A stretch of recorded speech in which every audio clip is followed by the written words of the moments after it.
En présence de la représentante du partenaire Equipop de Rescue and Hope, les membres des clubs féministes scolaires et extrascolaires ont eu une soirée d'échange et de partage de bonnes pratiques données par l'ONG.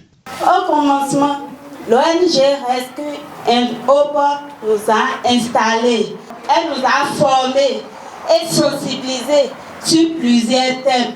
Nous avons reçu beaucoup de leur part. Le jour-là, elles ont parlé sur l'autonomisation de la femme et aussi sur les maladies sexuellement transmissibles.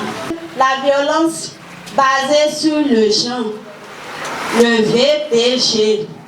Et enfin, le phénomène des filles mères que nous observons partout, un peu partout dans nos villes et villages.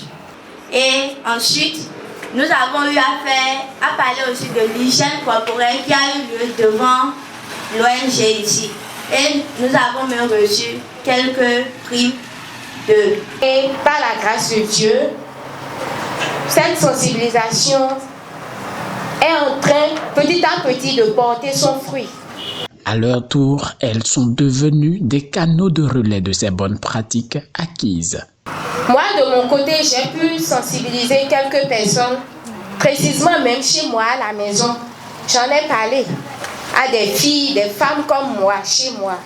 Et je vois que ça va. Après les formations qu'on a eu à faire avec eux, nous avons aussi fait plusieurs sensibilisations, dont l'autonomisation de la femme, qu'on a eu à faire avec des amis à l'école, et ça a vraiment donné. Lorsqu'on finit les sensibilisations, il y a certains des amis qui se rapprochent de moi pour me poser des questions comme grand soeur, quel jour nous allons encore refaire des sensibilisations du genre. Plusieurs sont intéressés quoi.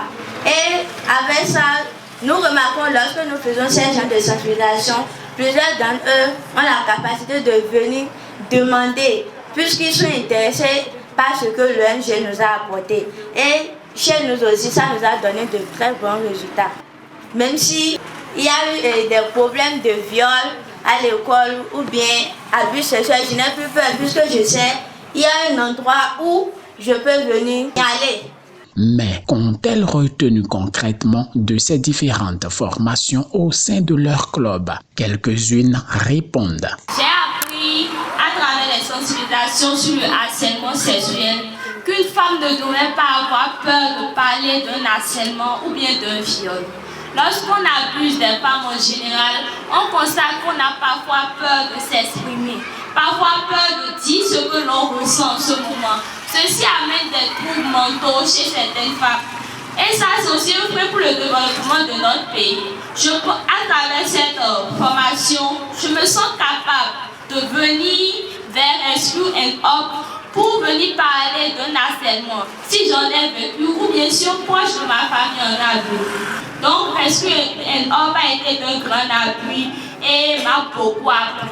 La représentante du partenaire Equipop a prodigué quelques conseils à ses membres des clubs féministes. Au-delà du projet, vous pouvez toujours continuer à vous voir, continuer à partager, continuer à être ensemble, trouver des moments pour échanger, pour se souvenir, même s'il n'y a pas des activités proprement dites dans le cadre du projet.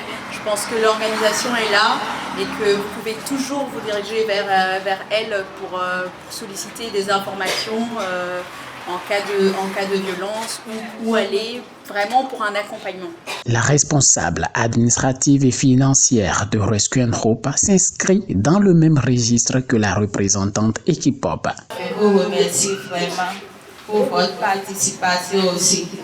Et j'ai remarqué que la formation, ça a vraiment donné son cours. Et je vous demande de continuer les sensibilisations dans les quartiers, dans les maisons et autour de vous pour que tout le monde en bénéficie. C'est vrai que le projet tend vers sa fin Mais la sensibilisation ne doit pas prendre fin. La fin de ce projet ne justifie pas la fin de l'aventure. Et pour le coordonnateur de programme de Rescue Group, de nouvelles choses seront au menu dans les tout prochains jours.